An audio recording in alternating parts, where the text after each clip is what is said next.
Hello and welcome to Experience Share. It's a Pokemon podcast starring me, Tanalite. Vanillite? Yeah. Do you want to call him Vanillite or Vanillite? Vanillite. Tanilite, I guess, would then. Yeah, Vanillite sounds good. Right. We're going to make a executive decision about that one right now. AKA Tanner Greenring, Yeah. and I am joined, as always, by my co-host, Joshita. Gothita. Yeah. I looked for a Pokemon from this leg that I could fit Josh into, but I didn't want to pass up Gothita, even though we discussed her at length last week. She was my ew-make-me-barfiest Arguably Pokemon, too much. and yours. Yeah. So you're Joshita, aka Joshua Fjellstad. So you're saying I'm gross to look at. Okay. Yeah. Great. And I'm Ice Cream. This is Experience Share Pokemon Podcast. We play through each Pokemon game, gym by gym, week by week. We are currently playing through Gen 5 Pokemon Black and White. That's right. I'm playing Black. Josh is playing White. We haven't recorded in like 2 weeks. We took last week off because your friend Nash was in town. That's right. Hello, Nash. Speaking of names, yeah. Good name. Pretty interesting. You've given me a lot of time here, Josh. You've given me a lot of room to really explore the space, really get to know my team, really do some leveling. Grow, maybe learn some things. Haven't you? You've made a mistake, haven't you? Well, I think it's my friend Nash's fault, technically. It is technically Nash's fault. We will get to level check a little bit later, but yeah, Josh did give me quite a bit of time to get through this leg and do some training. Well, I knew it was coming. You threatened me at the end of last episode because you were so upset that I was like 2 levels ahead of you. You were like, yeah, you could crush me. Well, I don't know about do you know about the concept of handicaps, like in golf? Yeah. So when you're 2 levels ahead of me, it's like you're 10 levels ahead of me. I need to be 5 levels ahead of you just to make the to be on the get board. A fair shake. Yeah. So I don't want to hear it. Okay. Anyway, I don't either. Joshua, we start our journey this week in Nimbasa at Nimbasa Gym. That's right. Where we took on some freak. Somebody. Elisa, the model, who's casually a model. Oh, right. The electric type. Yeah. Trainer, Elisa, who's just casually a model. That's right. She didn't mean to pose. No. The camera was just there. The camera's just there. It fell and snapped her picture. We make our way, I guess, northwest. Yeah, that's right. Towards Route 5, a fairly brief route. So here's the thing about this week, bug catchers. Not a lot happened. This is a pretty brief route. Yeah. But you step onto Route 5 and you're immediately assaulted by Charon. I mean, it's like assault after assault. Oh, I know. This is a very cutscene-heavy this area, leg. like the leg is short, but like this area took countless minutes. Yeah. There's so many people that you have to just interact with. Yeah. Charon drags... Well, first of all, Charon wants to battle. Right. Whatever. Easy enough. I couldn't even tell you anything about it. And then someone called He got crushed. Alessa.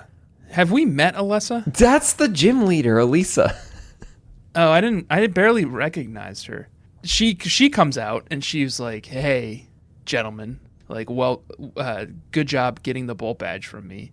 Let me show you around the space a little bit." I played this so long ago now, Joshua, because of you and Nash. Yeah. That I don't really even remember. I feel like you're struggling to remember what happened here. But she comes out. It starts the world's longest cutscene. Elisa comes out, yeah. She runs you up to an outdoor concert. She's like, "Join me at this outdoor concert." I would describe it more as a freak show, but I guess they're somewhat similar. I don't know what it was, but there was a guy sitting there playing guitar, right? Yeah. And then who? There's a number of clowns. And there's a bunch of clowns, and there's just families meandering around, and a food truck. Yeah. And who else should be there but Alder? Yeah. The champion of the Unova region. That's right. Who introduces himself and he's like, "Hey, what's up? I'm Alder." Alder and Charon have a little bit of a back and forth, kind of flirty. I think so. Yeah. It's honestly like a 10-minute cutscene and it serves no purpose. Yeah. I'm also reading, because I also played this part a long time ago, and I'm reading the Bulbapedia, and like why I'm losing it is that it's just so casually like, Alder asked the two of you to battle a pair of preschoolers. He does do that, yes. So you and Sharon have to crush a couple of little preschoolers. Yeah. Yeah, it's weird. To like teach them a lesson? I don't know. And then Alessa shows, well, that cutscene ends. Yeah. Like the world's most pointless and long cutscene ends. And then Alessa shows you that. No one explains why all of these people are like here either. It's like a food truck. They're listening to an outdoor concert. Speaking of the food truck, you go inside and there's a woman in there who will buy any foodstuffs off of you. Yeah. I sold her a couple berries just as an experiment. I sold her tiny mushrooms. Oh, what do those go for? Like $500. Apparently, she pays more. She pays better rates than the Pokemart. Bulbapedia says that she will pay 30,000 Poke credits for something. 30,000? I wonder what that is. That's wild. But anyway, you can talk to her. There is a little bit of to do here. There's a couple trainers. There's some tall grass that you can walk through and do some Pokemon catching if that's your speed. It is a good leveling zone. I did catch a new Pokemon in here, a sweet little baby who's on my team now, which we will discuss in level check a little bit later. Okay. Well, I can't wait to hear about it. But then Elisa brings you over to the Driftveil Drawbridge, this like giant drawbridge right outside of Nimbasa City that is owned and operated like Chris Christie style by Clay, who's this rootin' tootin' cowboy. Yeah. Who lives in Driftveil City, our destination city for this episode. And apparently, like, he's a vigilante. Very pissy. Yeah. You like ask him to lower the bridge, and he's like, every time I lower this bridge, it like cuts commerce to my city. Like, you're costing me millions per minute just by having this bridge lowered. And you're like, well, I don't want to go across the bridge. Just teach me HM08 fly, and I'll fly across. But right. No dice. You do have to walk across this bridge, just like the giant walkway bridge. Oh, Sky Bridge. Sky Arrow? Encountered earlier. The Sky Arrow Bridge. The Sky Arrow Bridge. This one serves no purpose whatsoever. It's just a big, elaborate set piece that they have a cutscene to show how it lowers, and then you have to walk across the entire thing. There's no trainers.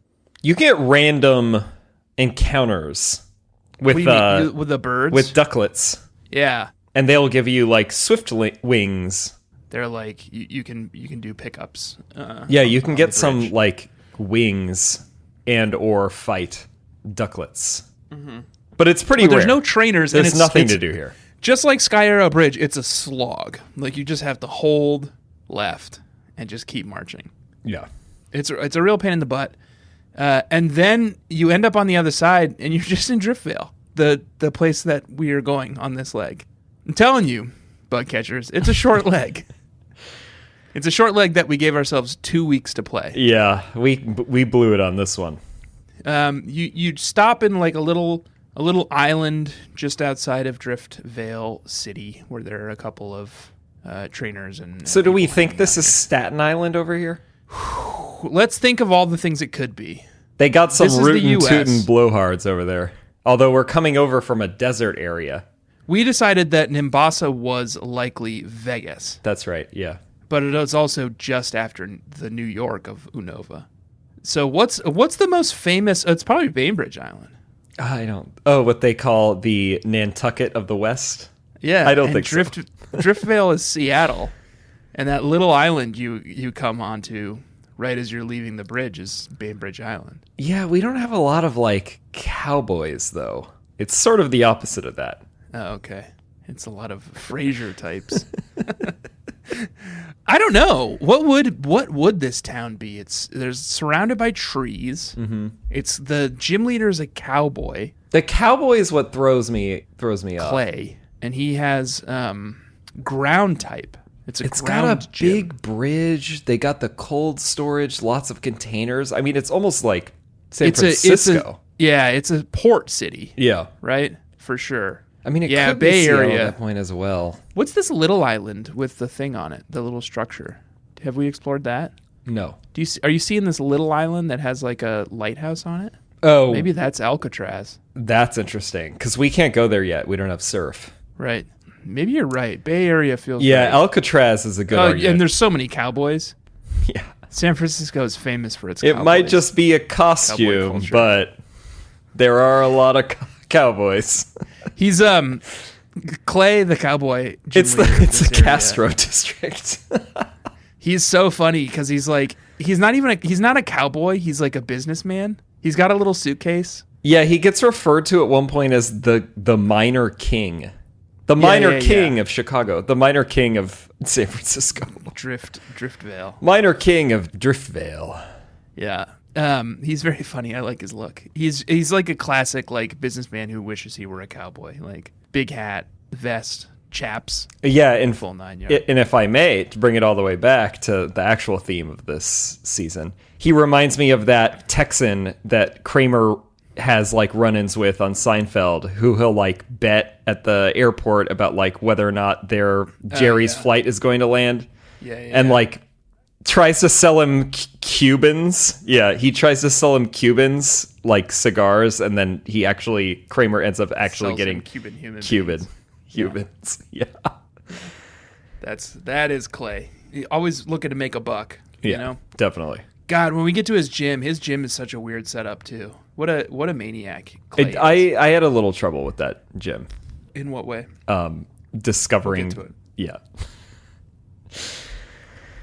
We'll get to it. Welcome to Driftveil City, Joshua, home of Clay, and home of a few other things. The move tutor of Unova is here. Yes. But it's the one that does the, like, starter special. And in this case, which we'll get to, because we're about to be introduced to triple battles. And this move tutor will teach your starter Pokemon a grass, fire, or water pledge. Right. And if you use all three at the same time, they like stack on each other. And like by default, it does 80. So it could do 240 damage.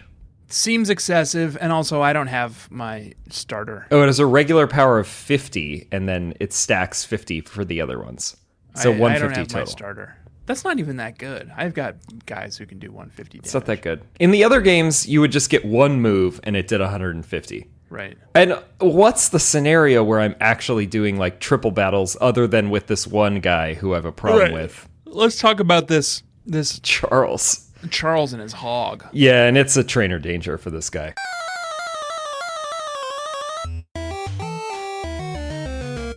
You don't like him? You think he's a creep? I don't like him. So Charles is this biker. He's not wearing a shirt. So that goes in the trainer danger column. Yeah. He's riding his hog, and he teaches you about triple battles. Right. Or rotation battles. And he says he's a heartbreaker constantly. Yuck.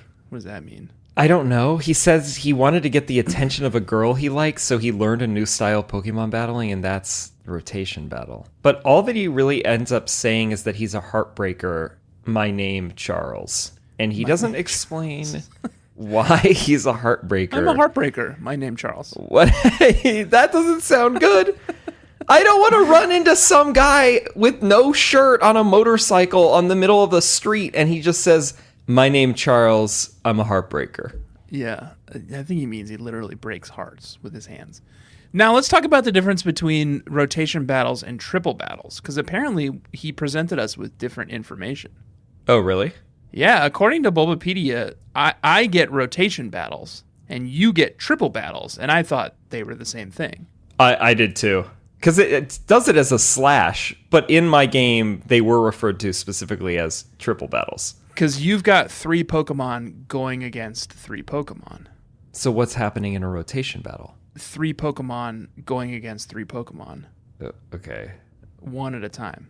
Isn't that like a normal battle? You can switch between the 3 Pokemon. So it's 3 Pokemon on the field on like a big lazy Susan. Okay. And they only attack one at a time. And you can swap in who's on like the front line as like a free action. Like it's not like a switch. It's just like I want whomever. I want Tepig to be in the front right now. Okay. So it is a triple battle. It's just, it's 1v1 with 6 Pokemon on the field. And Interesting. Who's switching off against who. Whereas yours is 3v3. And it's right? I thought it sucked also, by the way. Because I think 3v3 is probably ones better on than 1v1 because at least then you can do area of effect kind of shit, my Geode knows Rock Slide, which hits the whole other field. Yeah, but the ones on the left and the right can't attack the far left or the far right. Oh, why introduce? Well, you know what? And even obviously, it's a stupid mechanic because they didn't keep either of these. Yeah. After this game, so no one liked this. We've got the benefit of hindsight. It's like I didn't like Charles the Heartbreaker. I didn't like triple battles either. My name Charles. That's what he says. Yeah, according to you. I mean, literally, I'm a heartbreaker. My name Charles. Riding a bike and becoming the wind fits a bad boy like me. Like what? What does any of that mean? You just don't get it, Josh, because you're not a bad boy like me and Charles. You know I'm a bad boy. You're not a bad boy. boy. Created Bad Boys Club. Literally, I did. The Slack? Yeah. Okay. I'm pretty sure I'm the one who was throwing around the terminology, but... Charles has 3 Pokemon, Zebstrika, Krokorok, and Basculin, all of whom were very easy to beat. Nothing. All of whom were level 27. They were all nothing. Yep. There's also a big bazaar, a big market here where all 4 it's like a Roman market. All 4 sides, open air. All 4 sides are open. Yeah. You can walk in any direction. You can get some moo moo milk if you want. And then I actually did. I'm sold on moo moo milk at this point. I bought a 12-pack. Pervert. 12-pack. So nasty. Yuck. 100 HP for like $6,000.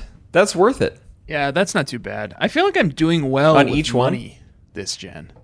Yeah, me too. I haven't really suffered. I think I've if there's anything I've needed to purchase, I have not had trouble purchasing it. Unova's a wealthy region. Sure, it's the U.S., right? That's right. We got it. We got all the money. The only other real big landmark then in Unova, Josh. All right. Okay, I got 2 comments. I went back to the outline, and now I got a couple of comments. One thing is, one building has the move lover, which sounds gross. And that's not how she identifies herself, but that is how Bulbapedia identifies her. She loves moves. Yeah, she'll be like, show me a Pokemon that knows rest. I love moves! You know who that is? You know what that's an impression of? It's some Austin Powers reference. Gold member. Yeah, gold member. I love gold! Yeah. Yeah. Given that one a rewatch before? Because it does not... Not Mike Myers' best... It's not his best character.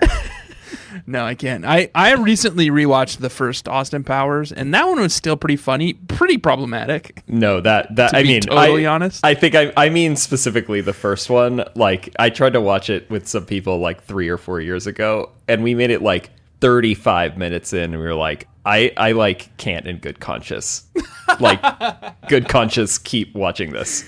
God, we were just doing whatever we wanted then, huh? Late 90s, early 2000s. We're just like, whatever. We're living through 9/11. Just let us have some fun. I went down a rabbit hole, too, where, like, Mike Myers has been pretty desperately trying to make a 4th Austin Powers for a number of years. I would love to see that, honestly. Yeah, I would still go. I'd check it out. I would love to watch that. Can you imagine? He's like, at this point, he's been out of hibernation longer than he was in it. Yeah. Well, I don't remember how Goldmember ends. Does he go back into hibernation? Well, I don't remember, John. You think I remember anything about Goldmember? I'm not even. You know what? Oh, you mean when he was? I'm not even totally sure I've seen it. You're saying when he is originally thawed. You're implying he continues to be thawed, and like he's living his life currently in the Austin Powers universe. What do you think it's different? You think they put him back in the deep freeze? Yeah, because he's canceled, probably. Haven't you seen Goldmember? He's been out of the freeze for ages. But then he would have gotten canceled by now, and then they throw him back. They're like, I think he's cancel proof. Ride it out 60s. A couple more decades, and let's see. Maybe it'll come back. Yeah. Captain America never made any racist jokes. Problematic jokes. Yeah. Why do we give Austin Powers the pass? Anyway, that's enough Austin Powers talk. Yeah. Anyway, so this What woman. are we talking about? I love moves. This woman will just give you a heart scale if you can show her a Pokemon that has the move that she loves. Right. So I did that because Rest is a TM, and I just taught it to my herdier at the time. I didn't want a heart scale. I didn't bother looking into this at all. Man. You should be familiar with heart scales at this point. I just don't care. Anyway, I'm going to need it eventually, right? I mean, I need it to like do the move deleter or whatever. Yeah, and that's not even what I was trying to talk about here. I just happened to have an interaction in this move lover's house where like I clicked on the TV because it's flashing, and it gave me a bunch of stats that I thought was fun. Like you could just keep engaging with it, and it would be like, what are some of your stats? You've run away from Pokemon 4 times, and like you've caught 28 Pokemon, and like you've used 0 Premier Balls. What is this? It's a news program? Yeah. Feels like it's breaking. So it's Minority Report. I don't really know how it's working. Seems non-diegetic in a way that would really break the immersion for me, you know? I want to believe I'm here in this freak's house. Loves moves. I love moves. And go ahead. Well, this last thing, did you go to this house that's on like the north up on a ledge in Driftveil? The like museum? Yeah, it looked like a weird church museum thing. Yeah. I couldn't even find it online. Bulbapedia, I think, has it in the category of being Team Plasma's safe house, but it's just like a cult. They never describe it as anything having to do with Team Plasma in the game. That's what was confusing to me, because it's like some weird there's church. no Team Plasma grunts in there. It's just random people talking about So maybe Ethernet that's or not what whatever. it is, but everybody in there is just talking about the Entralink. Yeah, the Entralink, And they're then like they don't depressed. they don't tell you what it is. No, they're or how to use it. living. It is a cult. Living is just using the life that's given to you. And you cannot recall lost time. And another one is like, helping each other is important in life. And then some old man is like, happiness is here today, but gone tomorrow. There's no everlasting happiness, so don't be greedy. It's like that church that was in like Hearthome in Hoenn, where it's like some weird church with a bunch of cultists who are like morbidly depressed. Foreigners. Right? Yeah, that foreign building. What's Entralink? I don't know. Is there any information about Entralink online? It's a thing. Pokemon. Okay, it's a thing. What is it a thing? I don't know. Connect to other players via wireless function. What? Also, you know what I've discovered is that every time you start up your game, it asks you, do you want to turn on your the C gear like communications? Your C gear communications? Yeah. And I was always hitting yes because I was like, I don't know, sure. And then my game kept freezing and crashing. And so now I just keep my C gear off. So yours can't even use it because it's a Mayor Cheat cartridge. Yeah, it's like it's Mayor Cheat against Pokemon Company. I stopped running it because it is the thing that signals that you're playing Pokemon White or Black, and then if somebody else is playing it on their DS, they can engage with you. But no one is doing that, so it's just draining the battery. Yeah, it's 2021. We're the only 2 people in the world playing Pokemon Black and White right now. Right, but except for the bug catchers. Right, but we're already done. Like they're all playing it right now, but we're done. By the time you're hearing this, we're done. Yeah. So don't try to hunt us down. I'm not interested in the Entralink. I'm not interested in these freaks. But you know what I am interested in, Josh? What? Telling you my You Make Me Barf Pokemon of the Week, which I forgot to mention while we were on Route 5. Okay. One of the trainers on Route 5 has a nasty little Pokemon with a nasty little name and a nasty little look about him. And that Pokemon is called, or her, yes, Palpitoad. Oh, yeah. Well, there are a bunch of these on this leg on top of it. Yeah, they're all over the place. Palpitoad. Palpitoad is so gross. It is the evolution of Timpole. Yeah. Who is also not much to look at. An ugly frog. It's covered in sores. I think it's a toad. Like pustules. Palpitoad sounds like it has the word polyp in it, and it's covered in polyps. So it's like, what are you trying to? What is even the intent behind this name? And if palpitations? What is the pun? Because it's supposed to be like sound, right? Just like Timpole is like a drum. Is that what it is? The final evolution is Seismitoad. Okay, so yeah, they're supposed to be like sound. It's like Exploud. I don't think they do anything with sound. It's Palpitoad. What do you mean, Josh? It's called the vibration Pokemon. I'm seeing it now. Palpitoad. Let's go down to. I'm looking at Palpitoad. Well, I'm looking at it. Gotta see where its name comes awful from. Little illustration where it has a like devious little smile. Yeah, I don't like this thing. It's gross, and it's got these like polyps all over it, partially like obscuring Pustules. its vision on top of it. Here, let's look up name origin. Palpitoad is a combination of palpitation. Oh, you were right. Pulsation. I think you said and that. Toad. Yeah, I don't think of palpitation as like a.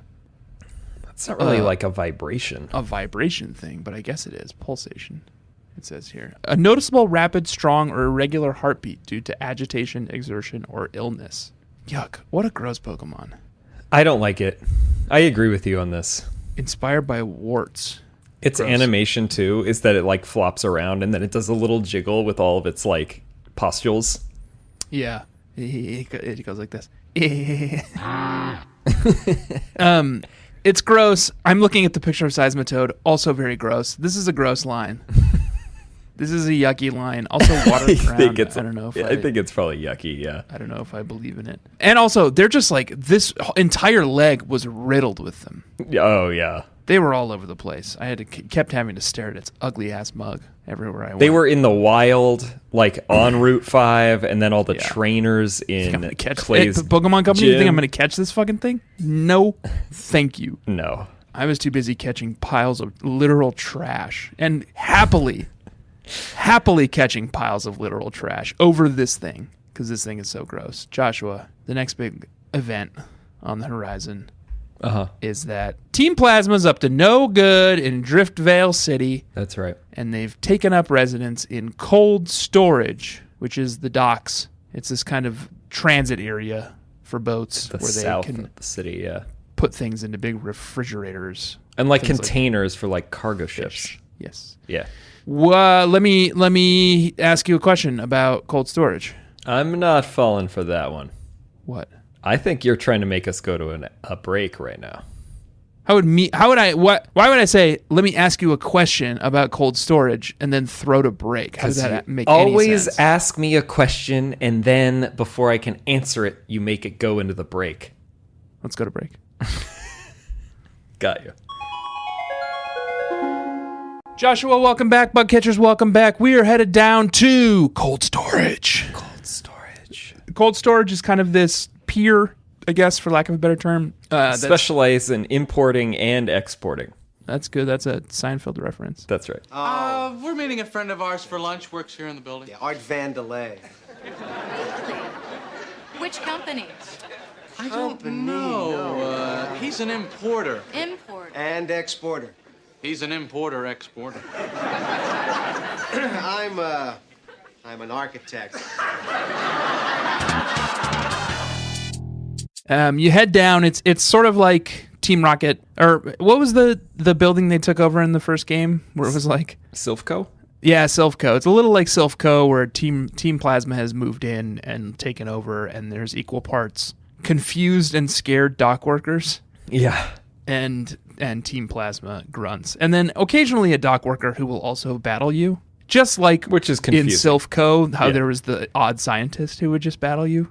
That are just like, I'm just a scientist. I'm here for the science. I don't care who's calling the shots. Be it a bad guy or a good guy. Right. But so if the bad guys are calling the shots right now, consider me a bad guy. I'll throw down. But for the most part, it's kind of a confusing mishmash because you'll walk by someone and you're like, is this guy going to attack me or not? And for the most part, they don't, actually. I think that's right. Inside of the actual like headquarters. The locker, the meat locker. Yeah, the locker, the meat locker. This is a ice gym, ice puzzles, slipping and sliding. Gotta set your trajectory correctly. Yeah. To end up on the path you want to be on. And there's also a bunch of storage containers and staircases that will kind of see you around the entire facility. And of course, it's chock full of Team Plasma grunts because they're here doing some kind of nasty business. Yeah. Do they ever explain why they're here? Yeah. I don't remember. They're here because they stole a bunch of Pokemon, Well, they Okay. as they would say, they liberated a bunch of Pokemon, and then they're trying to put them into these containers and then ship them out, like to How's it any different from what I'm doing forest with or my something. Pokemon? I don't I've got know. a bunch of Pokemon in containers. It's a little confusing to me on this part because I was like, I thought your thing is liberating Pokemon and like letting them roam free, but you're packing them into a container like sardines. There are so many cutscenes in this leg, and one of the many cutscenes is like, guess it. What's his name? Ghetsis. Ghetsis. Ghetsis is here. We met a new one as well. Revealing his scheme. Zinzalin. Oh, right. It's one of these sages. Yeah. I don't even know if we've talked about this on the show yet, but the Team Plasma plotline has gotten so deep, and now instead of it just being Ghetsis, there's this whole other group called the Seven Sages. I think they're like the governing body. Of what? Team Plasma. It needs a governing body? Because isn't N the king? We learned that Right. last time, Yeah, and he's then the king, and then there's Ghetsis, and now they're there's the like aristocracy or something. God, it's just impossible to follow. And there's so many cutscenes on this leg about it. You go through all these puzzles, you're slipping and sliding, you find your way, you're like battling Team Plasma Grunts, and eventually you find your way to a storage cube, a storage container. yeah, And that you can inside actually go is- into. Yeah. Yeah. And Charon is like with you-ish this entire time. He's like not walking with you, but like he will pop up sort of conveniently as needed. Yeah, and at one point he's like, "Oh, is there somebody in there?" And I'm like, "I don't know. I'm trying to go in, and you're bothering me." Yeah, I'm going to go in now. Do you want to come with me? He's like, sure. And you go inside, and it's Ghetsis and like 18 Plasma Grunts. Yeah. And it was kind of fun because Charon is like, you take the 4 on the left, I'll take the 4 on the right. Yeah, And it was you just fun. like, you just take turns. Like, you just go down the line battling each one of them. And I would And so say I actually had my like sound on for this bit, and like they've got a fucking bomb theme song that I had. Plasma? Yeah. Yeah.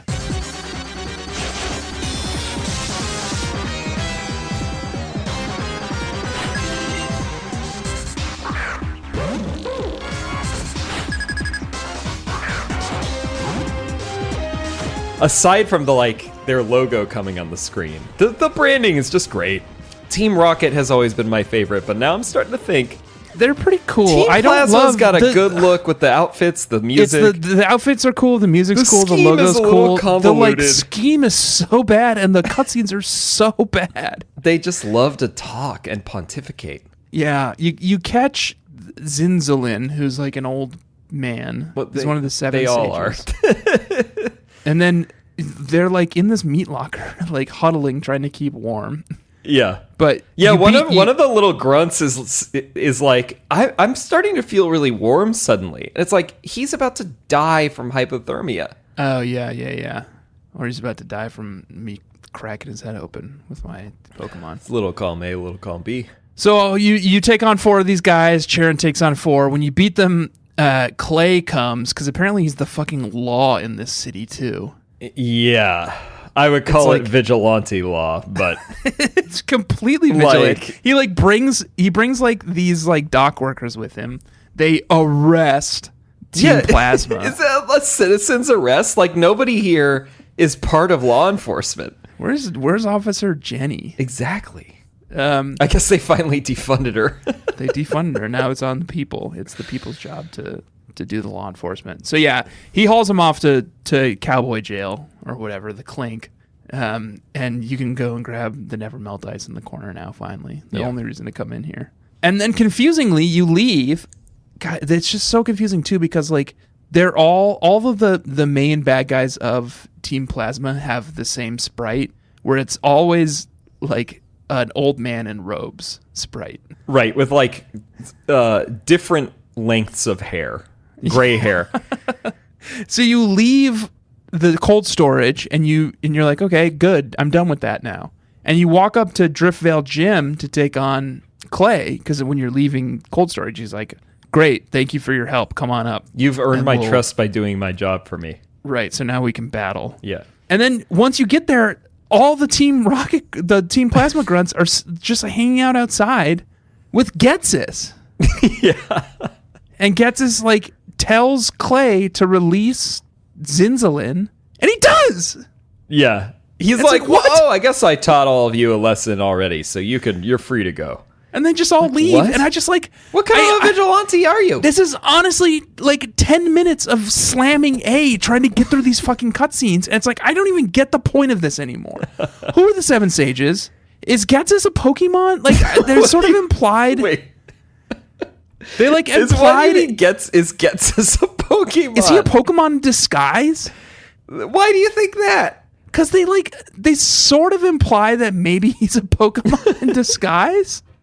I don't know. Maybe I'm Are we reading human into or it. are we Pokemon? It's such a confusing like turn of events at this point where it's like, I have absolutely no idea what's going on. Like, I get the mission, release all the Pokemon. It seems very straightforward. Yeah. What is all of this? Well, why I are think we all we got, dressed like, so some- funny? Like, why are we knights? Why are people capturing you and then releasing you? Like, what influence did you like? What do you have on Clay Exactly. that he released Zinzalin without a second thought? How is everyone corrupt? What a fucking confusing Crooked plot cops. line this is. But I'm gonna put money on this now. I will bet you $5 American, Joshua, that Ghetsis ends up being a Pokemon in disguise. I'll take that bet. Have you played this game? Yeah. Shit. A Pokemon in disguise. I don't know, because he's like liberating the Pokemon. He's like on the Pokemon side. I don't know. It's so confusing. But they anyway, all like it. I mean, N wants to do that too. They're all into this. and don't get me started on N. What a confusing character he is too. We didn't encounter him at all this week, but still, it's just like, at first you think he's maybe like a good guy, but then he's a bad guy, and it turns out he's the king of Team Plasma. And what does that mean? Is the Seven Sages like Parliament then? Is N just a figurehead? Could be. I'm could not be less interested in the Team Plasma plotline, despite how much I like Team Plasma as a team. Yeah, I feel like you soured. Their whole vibe. You were into it more originally. Well, they made me sit through like 6 cutscenes. They This do leg, love Josh. cutscenes. And it's not a good, like, cutscenes are fine if you're like playing on like the latest gen console on an 8K TV with 60 frames per second. It's like, fine, I'll sit through a cutscene. It's like a movie. But I'm playing this on a Game Right. Boy. It's not fun to watch. So I'm gonna sit and look at a static screen. It's just a lot of and, reading. Like, slam A to try to You get want me you people to read a shut up. novella? You head into Driftveil Gym once Team Plasma fucks off, and it's a cave. The whole Well, thing it's is a like mine shaft. it's a mine shaft. Clay yeah. is the miner king. The whole thing is you take elevators up and down, trying to make your way to the bottom level where Clay is hanging out. My trainer, Seems Danger like Josh, a robber baron. Yeah. is Clay.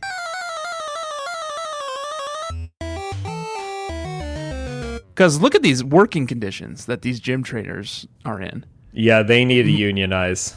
Some of them are lucky enough to be on the elevators, but most of them are just precariously balanced on like steel beams, like the steel support structure for the elevator. And they just have to sit there all day. It's like you're 200 feet above like a stone floor at the bottom of the mine. Right. And you just have to sit there all day waiting for trainers to come along. And Like battle staring down at the bones of your fallen colleagues.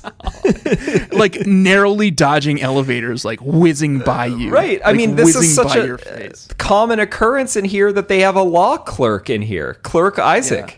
They're like, we got to have a lawyer on site because, Get like, a lawyer up. there's a lot of fucking workers.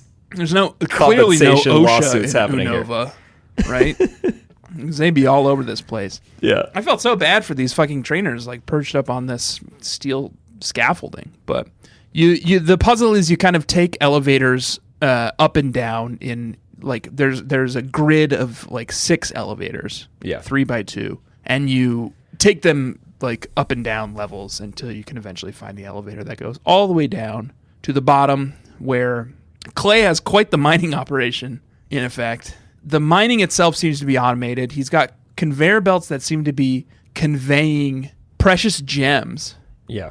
big green precious gems back and forth. Makes me wonder if he's up to something. Probably. Also, like in Team Plasma's pocket, clearly, since he let Zinzenzo go.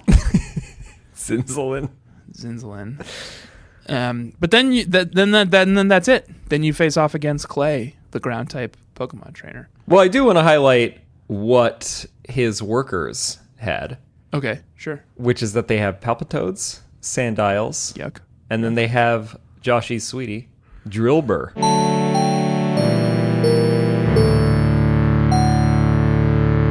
Oh, you want to hate Drillbur? I know. I Right. went into it thinking I don't like this, but wow. You want to think he's ugly. You The want to think he's sprite. dumb. But then honestly, for a second I was like, oh, Drillbur's definitely going to make me barf, right? But then you look at him and he does this little dance with his little claws. He comes out and he's like, he does the like razzle dazzle with his like arms. Exactly. claws. And you're like, wait, Drillbur's kind of great. And he's like a hype man. You can't hate this guy. Like I he's so into it. I don't necessarily think Extra Drill is a great second, No, but I a think great evolution, but I'm not But I- going to fault Drillbur for No. Extra Drills. and I think failings. Excadrill is just cool. I don't have a problem with Excadrill. I guess I don't really have a problem with him. I wish he were cuter like Drillbur. Yeah, Drillbur is a little sweetie. Yeah. But then mostly it's just Sandiles and that terrible Palpitoad. Yeah. And then Clay's got a Crocorock, a Palpitoad, and an Excadrill. 29, Yeah. 29, 31. 31, yeah. This wasn't a problem. It's zero issues for me. No problem. I mean, I am pretty intrigued by Ground Steel for that Extra Drill. It's kind of a cool combo. yeah. I think it's the only one with that combo. Is it? Sort of interesting. I mean, Ground is like, but I think Ground that Steel's combo kinda is cool. very interesting, yeah. Because So, like you yeah. can get a lot of mileage out of Ground, but then like Steel is like kind of festive yeah, to just throw in there. Like I don't really want to run just a Ground, but you're giving me Ground and Steel. I mean that's kind of why I have Crocorock right now, because it's Was it Ground Ground and dark. Yeah. Yeah, Dark is pretty interesting too with Ground. Palpitoad is Water Ground. Absolutely not interested in that. No, and I don't like how weak it is to Grass, which is so common. Well, Joshua, let's talk about the teams that brought us through Clay's gym and how we defeated his Cockorock, his Palpitoad, and his Excadrill. All right. In a hit segment we call a level check. Level check.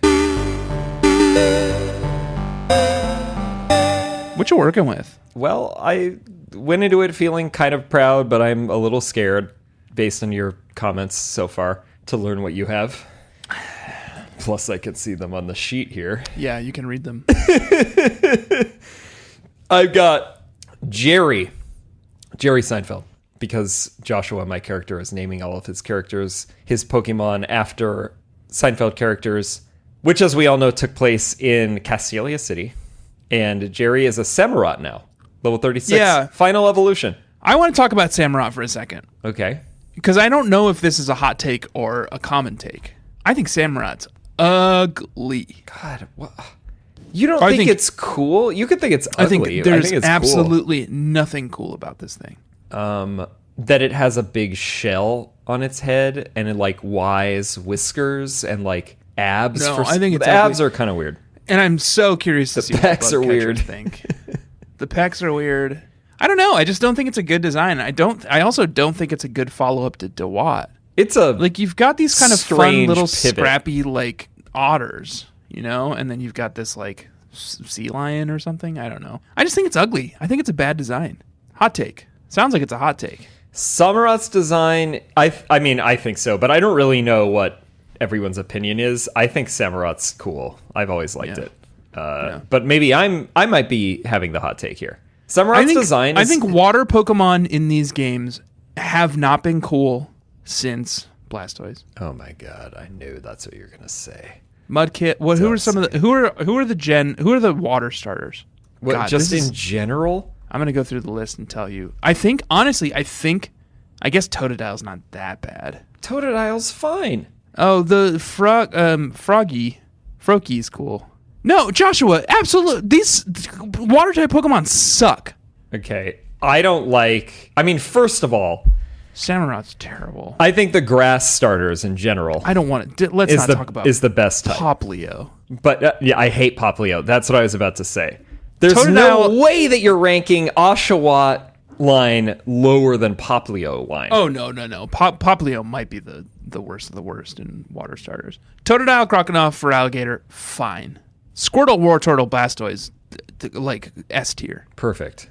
Froakie, Frogadier, Greninja seem cool. Haven't spent much time with them, but they seem cool. Pretty don't good. like Piplup. Don't like Primplup. Don't like Empoleon. What about... Mudkip, Marshtomp, Mudkip Swampert? yeah. No.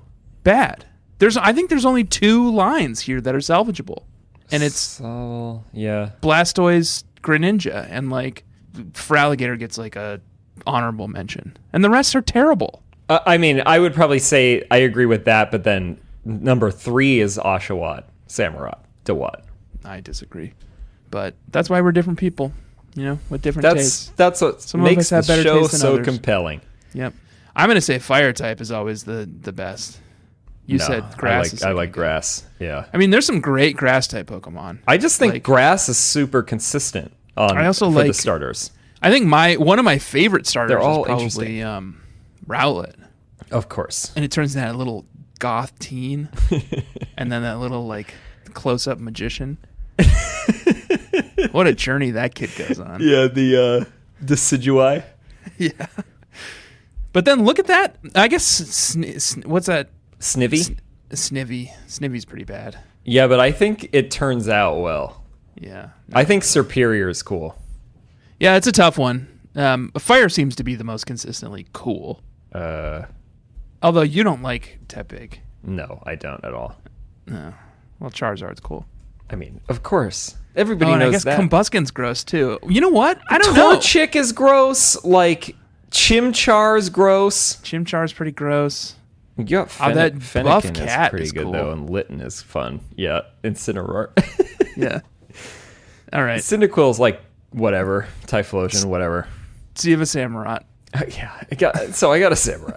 Then I got Lomez, the Unfezant, is level 34. What level's Samurott? 36. He just evolved. Because he cleared out this whole thing. I mean, in addition to... It was Lilligant and Samurott. Well, he became Samurott in the final battle, but... Okay. Lomez, Unfezant, is level 34, because I had basically no use for that, except on Route 5 briefly. Suellen, Mishki, Zebstrika is level 33. Great. Alton Benez, Stoutland is on the board, level 32. That's a handsome pup. I think it looks good, and when if I'm playing while Bobby is like on the couch also, I'll like show him anytime a Pokemon is evolving. I'll be like, I do that to Jamie too, and she could not be less interested. Yeah, that's about the reaction I got.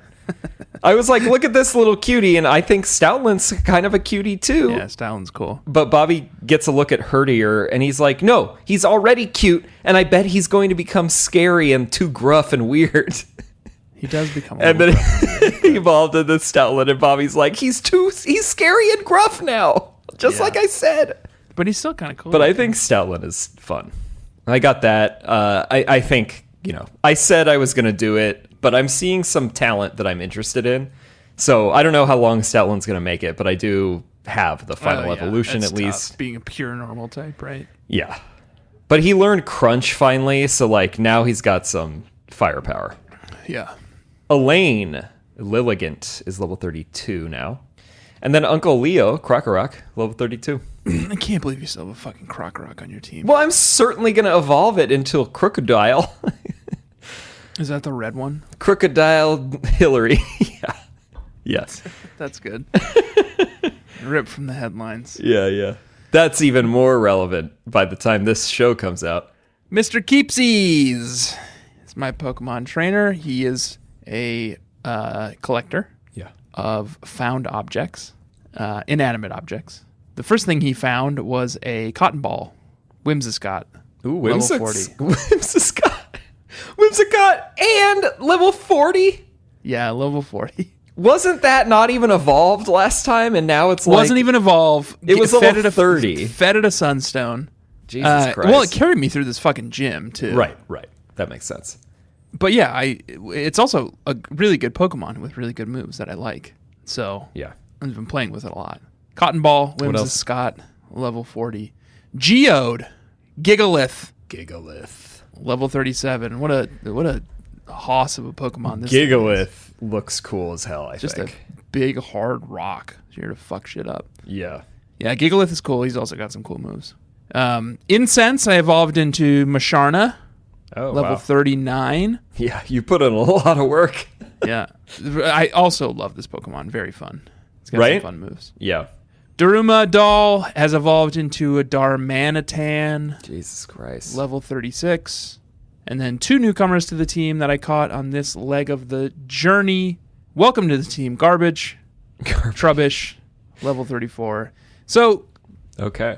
my mission statement is I collect inanimate objects. A pile of trash is about as inanimate object as we can get. But I don't really like Trubbish so far. It is And just poison, correct? It's just poison, yeah. I don't know. I think I'll keep it for the sake of the team Yeah. because it's clearly an inanimate object. But I'm not in love with it as a Pokemon yet. So we'll have to see. Maybe it'll get better when it evolves. I mean, Garbodor is like significantly better, but I mean, the category is not the best. Yeah, Poison's a little rough. And then my last Pokemon is Ice Cream. I do love the Gigantamax Garbodor that we can't get yet, but it's got Yeah. like the Clefairy doll. Yeah. The cruise ship in it. Vanillish, level 35. Okay. And isn't that new? That's new. Yep. I caught a Vanillite in cold storage and evolved it into a Vanillish. And this thing's ice type, which is great. I'm liking it. I got no complaints. I mean, I think it looks stupid, but I mean, yeah, of course it looks like absolute shit. It's an Okay. ice cream cone. yeah. It sucks. It's like a sucky design, but it's a good Pokemon. Yeah, you got to have it. You got to have it under the circumstances. Just pure ice type. Knows some good ice moves. My son loves it. Ice cream, he says. Actually, you know what? It's when I'm wearing my "You Make Me Barf" T-shirt. The contraband, Illicit yeah. "You Make Me Barf" T-shirt. Yeah. Matthew New included a little Vanillite icon on there, and every time my son sees it, he says "ice cream," and I say, "Well, sort of. It's actually an ice type Pokemon called Vanillite." And now I have one. Gotta- Well, I had one. Start them early. I mean, good stats, actually. The final Yeah. form. But you have to wait until level 47. Well, I'm not that far away from there at this point, honestly. I guess It's that's level true. 35. So welcome to the team, Vanillish, Ice Cream. Joshua, what do you say? I mean, it's a short ep. I think I'm going to get crushed with these levels, but I hope I at least get a little respete if we do a battle. Because Bug Catchers, we did flip a coin, and it said no to battle. Right, but then we said, well, it's a short leg. Let's at least program our teams, and we can decide later. And here we are. Let's do I it. think we should just do it. Let's just do it. Let's just do it. All right, Bug Catchers, we're going to battle. We're going to mash these sweet boys together and see what happens. We'll be back with the results It's one of my favorite things to watch.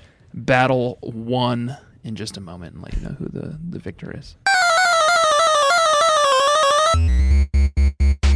Joshua, I beat you. Ouch. But I will admit, you took out 3 of my guys, although, you know, I just sort of let a couple of them go. I think I let one of mine go when I didn't swap out Unfazan against your Vanillish as well. Vanillish. Yeah, you kind of forgot that ice type is super effective against flying. I just didn't think it would have Ice Beam by now. Well, it's sure Like to I have figured ice just have moves Ice at Shard the very or some least. crap. And I just did swap out Icy Wind for Ice Beam, so... The main, I would say, your MVP was definitely Whimsicott. My highest level Pokemon, that you mean? thing, like, I kind of just let sit around, and then, like, you just secretly, well, you casually used Cotton Spore, like, 3 times. Nah, and then Cotton it had Guard, Cotton Guard. You used which Cotton raises Guard your twice. defense 3 levels. Yeah. And I used it twice. And then I'm wailing on that thing with, like, Flame Strike. Flame Zebstrika Charge. had Yeah. Flame Charge, and it was doing 0 damage to me. Yeah. It did like 8, and then like you had Leech Seed on everybody. Yeah, So you're and- just immediately gaining that back. And I put Trubbish out at the very beginning of the battle, who dropped Poison Spikes. So Yeah. every single one of your Pokemon were being poisoned. They're all the second poisoned. they hit the field. So Yeah. it was a rough one for you, admittedly. I didn't love it. Yeah. But we're going to go again. I didn't even feel like, I think you will win anyway, but I didn't even feel good about that battle. You thought you had made some mistakes. So we're going to go again. Yeah. We're going to see if you can correct some of the errors you made and maybe peel off a couple more Pokemon. Right? Yes. All right. Bug catchers will be back in just a moment. Not what I expected. You played a little smarter. Yeah, I think so. You played your cards right this time. You won. I won. You beat me. You had me clawed in the my way to the top. Yeah. I made a couple of missteps. I kept trying to do psychic on your Cock-a-Rock. Cock of the Rock, yeah. Which it's immune to. I think I did that. Yeah, two times. that was a mistake. That's like the level of when I left the Unfazant out in front of your Vanillish in the last one. Yep. And so then you threw some power time. Gems at Croc-a-Rock, but he pulled it off because it's resistant. Yeah. And Croc-a-Rock was really your hero that time. Yeah. Because at the end, it somehow worked out where like I got a critical hit with a crunch on Vanillish as well. Oh yeah, which yeah, that took Vanillish down. And Tanner's like, "Why was that such a hit?" And then he goes, "Oh, because I'm ice cream," which is pretty funny. Just I ate that ice cream. But there's no reason for that. It was just a good hit. And I have my Croc-a-Rock has Moxie. And I think there's Moxie, like a debate that seems pretty cool about Intimidate versus Moxie because it can have both. I'm taking the risk on this one where I think it has like a good, especially in these battles. Yeah, I think Moxie is good for one-on-one PvP. Battles. Yeah, it's good. I'm so he ended up with a 2.5 times attack at the end of it. So then he's just fucking crunching them. Right. Well, let's go to battle number 3, Joshua. I can't believe it came to this, but let's go in and battle one more time. All right. See you in a second, bug catchers. I give you a reluctant respete. Got you in that time. Yeah. You know, in fact, that was your biggest win. The first battle, I had a system, and the second one, I decided to try something new, and you beat me, and I just went back to the system with the first one, which is Trubbish out front, drop those toxic spikes. Every single one of your Pokemon, except for Unfazant, comes in poisoned. Yeah. Lovely little move. The mistake you made there was letting my Whimsicott get to Cotton Guards out. Yeah. Because you just could not take him down after that. Even once it got one of them, it was like trouble. Yeah. I tried to do something new, which is like throwing Stoutland in against it, but that was dumb. What you did do, though, was I decided when you brought in your little plant guy, Lilligant. I brought out Dar Manitan to try to do some fun stuff, but you just kept putting him to sleep.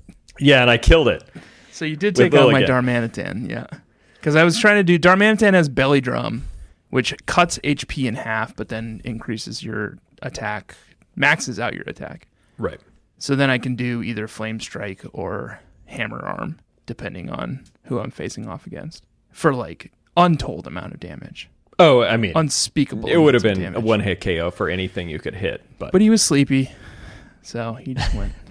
I may have sleeped him 3 times. Yep. But I still got you in the end, Joshua, and that's what happens when you're severely out-leveled against your opponent, despite everything. And that's the classic Tanner strategy. Yeah. You got me. Good Joshua, game. Bug Catchers, thank you for joining us this week.